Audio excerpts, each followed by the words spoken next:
emphatic from Manchester City. Just a fraction more possession, but as you can see, more touches in the opposition box, almost twice as many shots, and 9 on target compared to Arsenal's 2, and an XG of 2.06 as opposed to 0.48. A lot of smiles inside the Etihad tonight. They all knew the importance of the evening, and boy, yet again, did the reigning Premier League champions respond. Let's hear from the 2 of the goal scorers, beginning with John Stones. John, did we see something special tonight? That was a display of near total control against your nearest rivals. Yeah, I wouldn't say total control. I think we've got to give them a lot of respect and credit. I think, we didn't play the football that we normally do. I think they... from both sides, I think we had man-to-man pressure, and it was very difficult to play our usual passes, and we tried to counter that with going into Erling. But I think the desire and how clinical we were tonight, I think we could have had a few more as well. Bit disappointed with the goal at the end, but I think I'm just made up with the 3 points at the end of the game. Yeah, Kevin, you came out flying, didn't you? You set the tone very early. Yeah, I think in the beginning we trained a little bit on the goal kick and how we could deal with that, and I think we had a couple of chances that way. And then, when they play man-to-man, we just have to go a little bit longer because there's no place to play short passes. But I think, the first half was really good, and like John said, we could have scored more, but luckily the second goal isn't offside, so that changed a little bit the game. And then I think after 3-0, just a toenail away. Time to it's a great header, by So yeah, I think in the second half it was probably about 50-50, but I don't think we gave much away to them, and they're a very class team and hard to play against. And we had to be at our best today, and I think we were. They couldn't control you and Erling swapping places, and he was providing for you, as normally it's the other way around. Yeah, I think we set up a little bit differently, where maybe we would have 2 number 8s, and now I had a little bit more the freedom to go either left and right, see where the space was, depending on who was putting pressure from them between Partey and Xhaka, and then trying to find space. Does the fact that you've got experience, you know what this Premier League obstacle race is like? Well, a lot of the players in the side have been there before. Does that give you a big advantage? I would say a big advantage. I think we've been through tough moments and tough situations at this stage of a season in the past, and I think it's done us so well. I think we know how to cope with situations, what to do in certain scenarios, and it's just experience of being in those situations. I think everyone's been there and everyone's got that hunger, and I think days like today, and I think there's a lot of pressure from the outside. We kind of train and know our jobs and what is asked of us when we're out on the pitch, and it's about us going out there and doing it today. And I think, as you said, those situations really do help in big pressure moments. A big pressure moment, a big game. Have you got one hand on the trophy? A couple of fingers, maybe? It's too long. You know the answer to that. It's too long. Honestly, we know what people would say, whoever win this game, but I think it's so hard, and a lot of things can happen. It's still 7 games. That's a lot of points, and we're still, I know we're 2 games ahead, but we're still behind them. So, people will say that we will win the title now, but I know this team, and we will not give in until it's mathematically could be done. But our schedule is hectic. There's a lot of things going on, so now we have to prepare ourselves for Sunday on Fulham. Well done. Last duty, John, if you could pass that to Kevin, player of the match. Tremendous. Well done, Kev. Well done, gents. Thank you. Thank you very much. Well, as a professional answer, you'd expect nothing else, but you've stopped playing, so you can tell us differently. Any doubt in your mind now that they go on to win the league? No, do you know what? I have to actually agree with what Kevin said. I still, if you look at it from the way where I want to look at it, then you would say yes, because you can't see City not taking at least 3 points from those 2 games in hand, the way it sits right now. But for me, in general, that you've just got to focus on the next game and let the games that you win do the job that it's supposed to do, rather than saying, all right, yeah, it's ours now, because they can slip up at any time. You haven't been nervous all night. Now they've won 4-1. You're suddenly going nervous on it. I can't work you out, Shawnee. While you settled your nerves, let's go back to the Etihad. I'm delighted to be joined live by Kyle Walker. Kyle, well done. What was that like to play in? Had some build-up. What was it like when it eventually took place? Yeah, it's always difficult, them games. I think, obviously, the emotion, what's on the line, playing for it. But, listen, we did what we needed to do, and that was get the 3 points, and I think we put a good performance in. Yeah, and the control you had in the game, did that surprise you? A little bit. I think the game at the Emirates was a different game to what it was today. We kind of tweaked a few things, and I think we looked, very professional, and we did the job that was needed. It was very important. I think a lot of the lads in the dressing room have been here before, getting results when we need the results, and I think that's what's probably set us over the line, on tonight. But it's definitely not job done. That's an interesting point. Give us an insight, because a lot of you have been in this situation before. For a game of this magnitude, you kind of know what the pressure is going to be like. Yeah, listen, the crowd is always going to help us here. They're always going to get behind us. I mean, the reception, when you come in, it's a big game when everyone's outside doing the flares. So we just have to rise to that occasion, and, the lads in the dressing room and the players that we've got in the dressing room were built for that.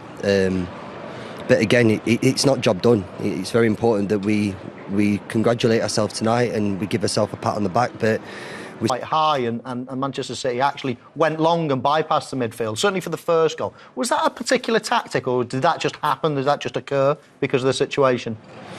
I think it occurs, but I think when you've got the big man up front, you need to utilise him. We haven't played with a striker for the last couple of seasons. We've played with a false nine, so it's been difficult when you're in a little bit of a dangerous situation. You need to kind of play your way out of it, but you need to play to people's strengths. Erling's big, he's tall, he's strong, and he's quick. So if defenders are going to leave him 1v1, isolate him and, use that to our advantage. Well, it's Sean here. I just want to congratulate you on the performance and the result. But tactically, what did Pep say to you? Because it's been hard to keep a player like Martinelli quiet. But in today's game, he had zero effect on it. Well, thanks first and foremost. Thank you for the compliments. Listen, it's what I do. Defending 1v1, that's what I bring to the team. Kind of like a cornerback in the NFL, where you're just sweeping up, and if I can't come against the best, I probably shouldn't be in the best team. So I need, these are the games that I relish. These are the games that I want to be involved in, and it's just something that I can bring to the team. Very well played tonight, Kyle. Thanks very much indeed for joining us. Cheers. Thanks, guys. Thank you. That is Kyle Walker live at the Etihad Stadium for you after Manchester City have beaten Arsenal 4-1. The other side of the story, of course, is the heavy defeat and the implications for Arsenal. Here is their skipper, Martin Ødegaard. Martin, it's been a very tough evening here. You never really reached the level required. Why was that? No, I don't know why. But yeah, as you said, they were the better team. We didn't play on our level. And I think they were a lot better than us in many areas of the game. So it's disappointing. I don't have a good answer to say why, but today was like this. You're chasing the game from the start. That sort of dents confidence, doesn't it? Yeah, I mean, they get the game where they want with the early goal there, and yeah, when they get the second one as well just before halftime, it makes it all difficult. So yeah, definitely. City seem to be going more direct tonight. They seem to be going across above your press. Yeah, I think they can do different things now. With Erling up front, they can go more direct, and they're dangerous there as well. So yeah, it's difficult to defend. They can play from the back, and they can go direct as well. So it's difficult to defend, but I think anyway we should do better. We should win more duels, compete better, and yeah, when we have the ball, we should do more as well. So yeah. On such a big game, you must be pretty downcast in that dressing room tonight. Yeah, I think everyone is down now, of course. We wanted to come here and get something. Also, the last 3 games before this one wasn't the best for us. So yeah, we just have to stick together and keep pushing and keep going. 5 games to go. It's still possible. Yeah, everything is possible. I think everyone disappointed now. Everyone really down at the moment. But as I said, we have to keep going. We have to stick together. In football, anything can happen, so we have to do our part, and then we have to see. Are you able to pinpoint why they weren't at their normal levels tonight? I just think City were too good. Sometimes you have to hold your hands up and say, yeah, we were beaten by the better team. We weren't just beaten, they were well beaten. And like I said earlier, they had a lot more chances. And it was just a shame. It's such a big game, and I just wanted Arsenal to put up a bit more of a fight. But even with City, they even changed their tactics by the sound of it. Arsenal were pressing, so they went long, and they were even brilliant at the long ball. Never mind just the short ball. I know we said before the game that Arsenal have got a pretty fit squad at the moment, but one player was missing today, and that was possibly their most important player for this game, Saliba. If he was playing against Haaland, we might have seen him controlled a little bit better. That was a massive miss, I felt tonight, and one that Arsenal couldn't afford. But, that was a total mismatch in the end, him against Holding. And I think if Mikel Arteta had him fit, then I'm not saying it would have been a different result, but he would have kept him a lot quieter. I think so. Yeah. No, I agree. He's been a big miss. It's just so frustrating that the last 4 games now, Arsenal haven't really shown what they're about. There's not been a good representation of the rest of the season. But it's really important now that they pick themselves up and then go again against Chelsea. Because we don't want it to just fizzle out, because it's been such a great achievement all the way through. Yeah, both Martin Odegaard and indeed Kyle Walker mentioned the remaining games there. Kyle Walker quick to point out the fact that it's not done. Pat on the back and they go again. But as I say, they play again next. So they'll be top of the league if they win at Fulham for the first time since February with 3 points at Craven Cottage. League games-wise, West Ham, Leeds, Everton, Chelsea, Brighton, Brentford. I'll ask you again. When you look at that list of games, is there any way you can't see City champions, Sean? Oh.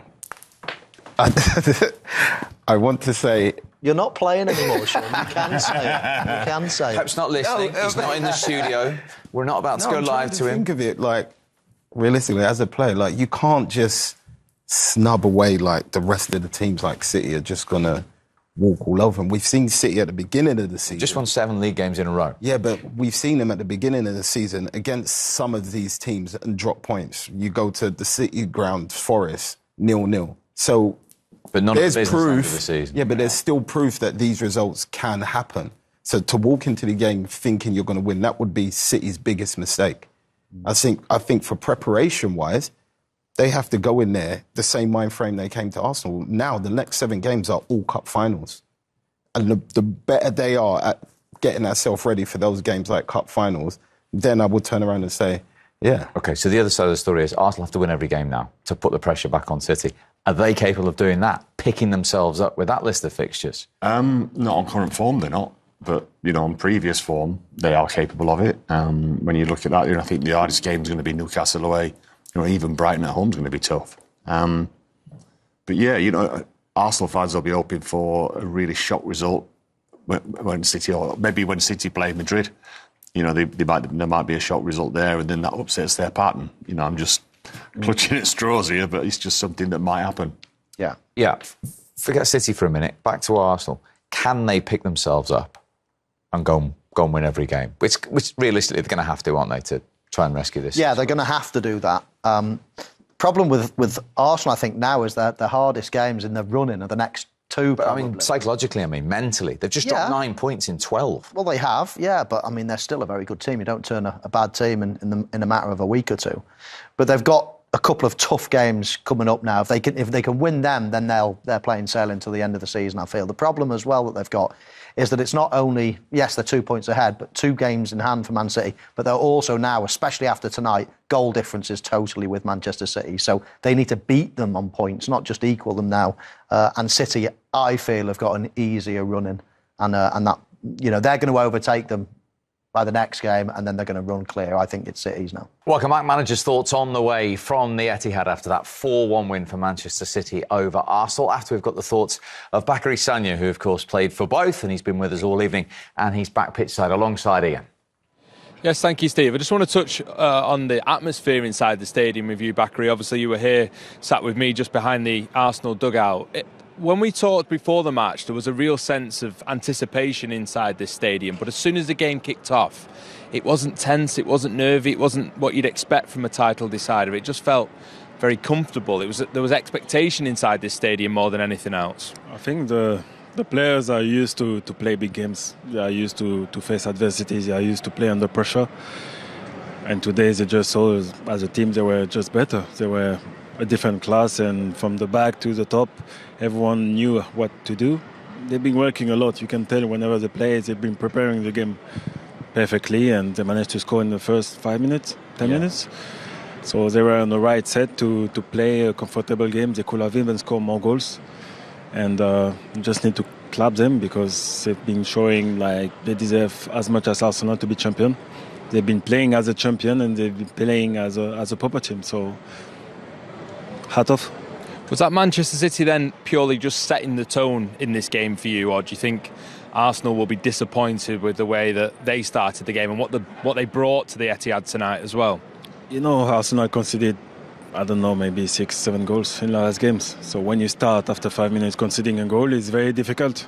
It's very difficult to keep going, to keep the head up and to face these type of players because technically they are at the top of the game. The pace, the understanding, and also the fighting spirit, because as soon as they lose the ball, they put pressure on Arsenal. And I'm a bit disappointed with Arsenal. They didn't even shoot once, I think, maybe once. The first shot on target was a goal, I think, yeah.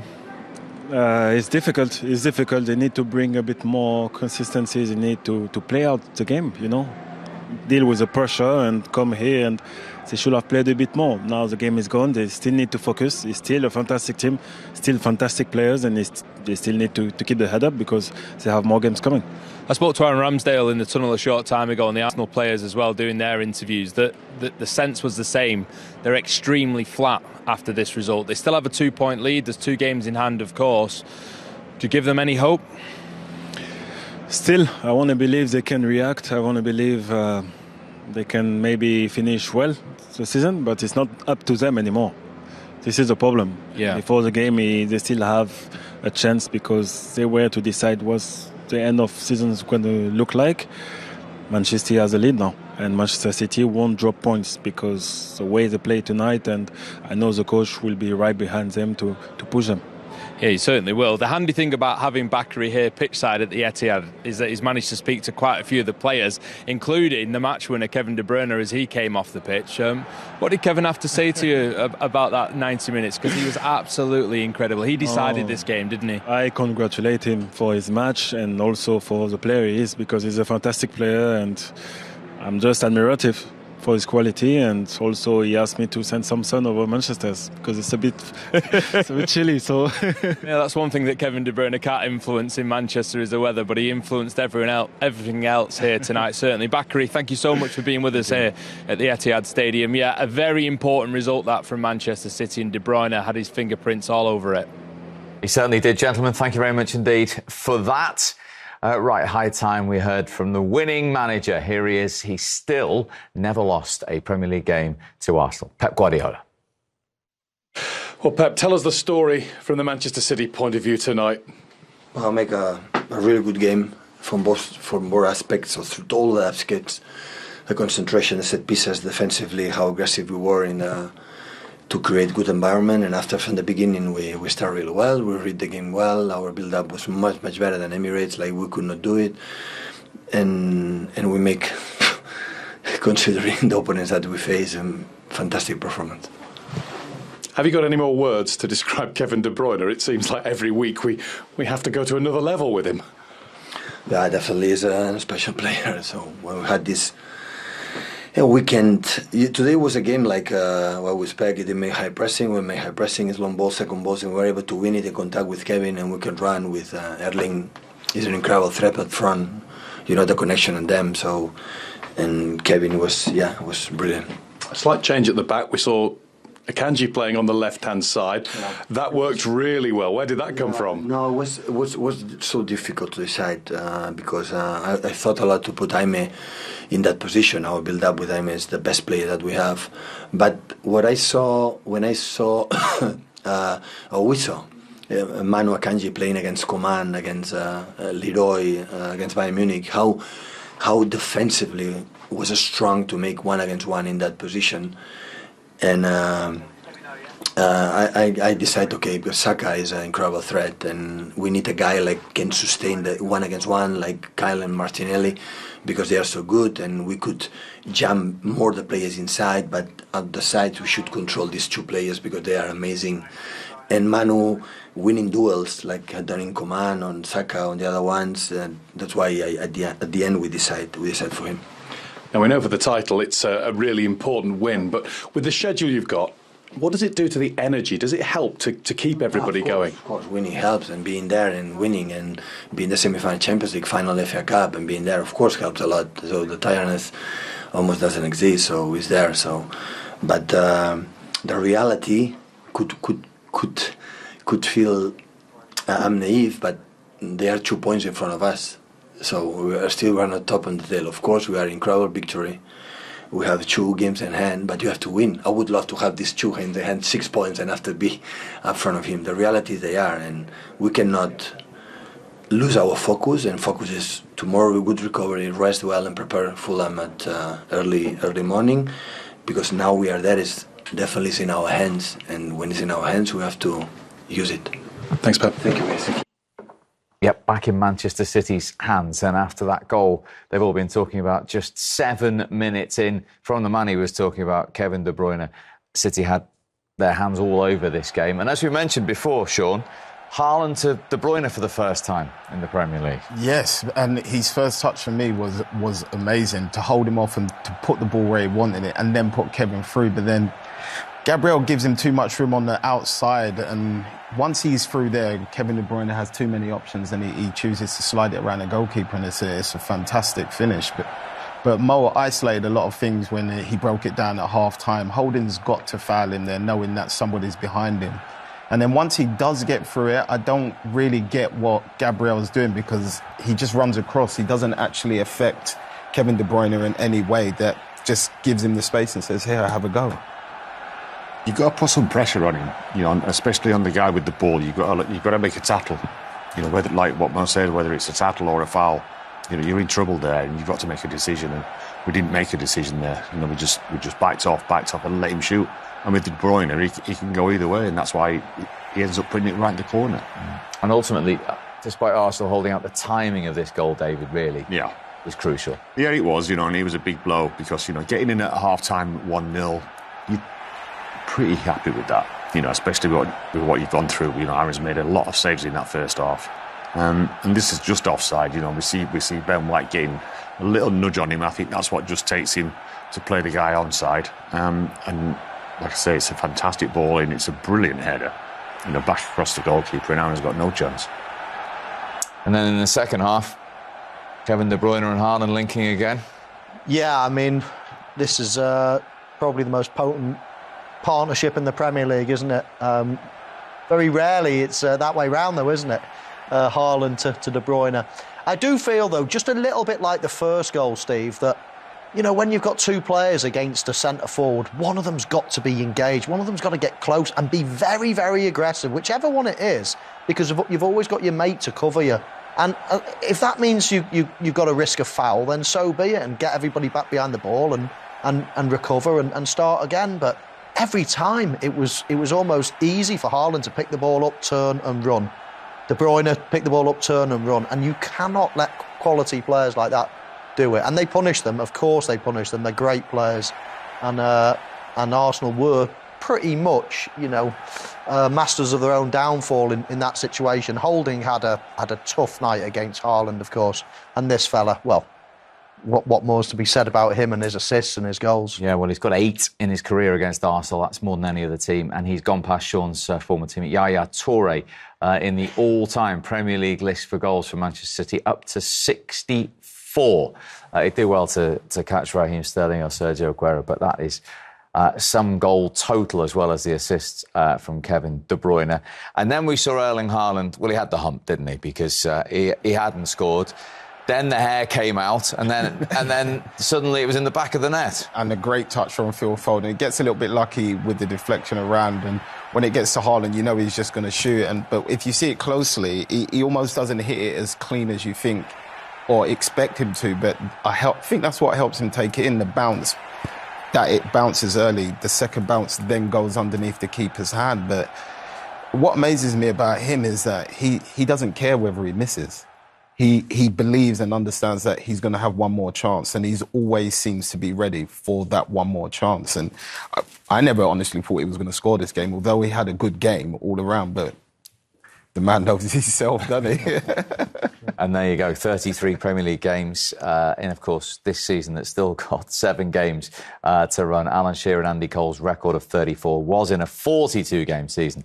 He's going to absolutely smash that as well. We talked long and hard about him before the game. You were really worried about Holding and Gabriel, and you were right to be when you look back. Yeah, as I say, Holding in particular, I thought it was a total mismatch, and I would have been grabbing all kinds of help that I could. I mean, I mentioned this at half-time. Again, I just think he's got to be so much more aggressive.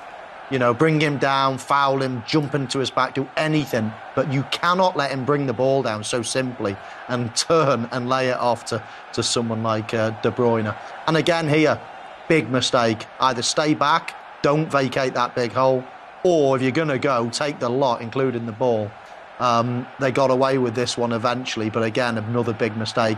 He was just too big and too strong and too quick for him in every way, shape or form. Again, you know, Haaland showed all his attributes today.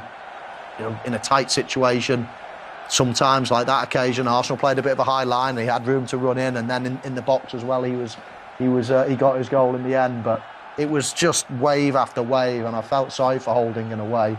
He was left exposed, and he's playing against one of the best players on the planet. You know, that was a great effort. I thought that was in. The net was about to bulge, but here again, be aggressive. You know, bring him down or do something. But that's just a straight ball. I thought Haaland should have lifted that, by the way, but I'm not going to tell him how to finish. He's about to break every record there is, and this was probably the one that he scuffed the most, lads. Yeah, exactly. The one that went in. Tough night for the Arsenal defender. It is. It was a tough night. It was a tough night for everyone, I thought. You know, it's you know, when you get dominated like that, you know, and then when you find out that Manchester United even changed their style of play. You know, we heard De Bruyne talking about, you know, they were supposed to be playing it short passes and trying to get in and around Arsenal, and they ended up going long and making that work brilliantly. I just felt that Arsenal were left 1v1 at the back way too many times. OK, that's your opinion. Let's get the views of the Arsenal manager, who has still not beaten Manchester City in the Premier League. Here he is, Mikel Arteta. Mikel, that's a bruising night. It's got to hurt. What was missing out there tonight? Well, we were beaten by the better team, that's for sure. They were exceptional today, and when that's the case, it's extremely difficult to reach that level, and we were nowhere near enough our level, especially in the first half. And when you open that gap against them, you get punished. Yeah, they set the standard, but did they change tactics a little bit? Did they catch you with the long ball tonight? They've been doing that. They did in that previous game.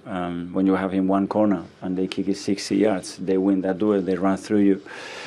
You have to start first of all competing and winning your duels and all the very basic things today against this team. We didn't do them in the first half, and we were punished, and we could have been even more punished because a set piece we concede from our own throw, an open goal. Very difficult. And they scored early. That knocks a bit of belief out of the players after 3 successive draws as well. It does, but especially, you know, the way we were in the first 20-30 minutes. They were on top of us. We could not handle that situation. We not compete well enough in every duel, and it has to start like that. The game that we proposed, it was being extremely, extremely direct, and we knew that they have the capacity to do that because they can stretch you the pitch 60, 70 yards with his goalkeeper. And first of all, you have to be in the right position, then you have to compete for that ball. And once we won it, we lost it straight away. As you said before, this doesn't decide the title, but does it tip the balance now? Well, today is a very difficult night, obviously after the way we lost, but we have to stand up, look the bigger picture, and the fact that we are competing toe-to-toe with this team, it's incredible, to be fair, and we want to compete, and we're not going to give up. And it's 5 games to go in this league, anything can happen, and I've seen a lot of things because I've been here more than 20 years. And you have to believe that tonight is difficult to do that, but we have to look in the mirror as well. We have to accept that we have lost against an exceptional team, and that's the level. his frustration there about the basics and individual duels. Yeah, it is. That is the basics. But he can also see that the gap between us and Man City is what we saw tonight. But like what Michael says, don't get away from what we have achieved. We can still try and influence something within these next 5 games. Make sure that we get back on track, try and win as many games as possible, and just see what happens. Indeed. So that is the Etihad, a big statement night for the reigning champions Manchester City.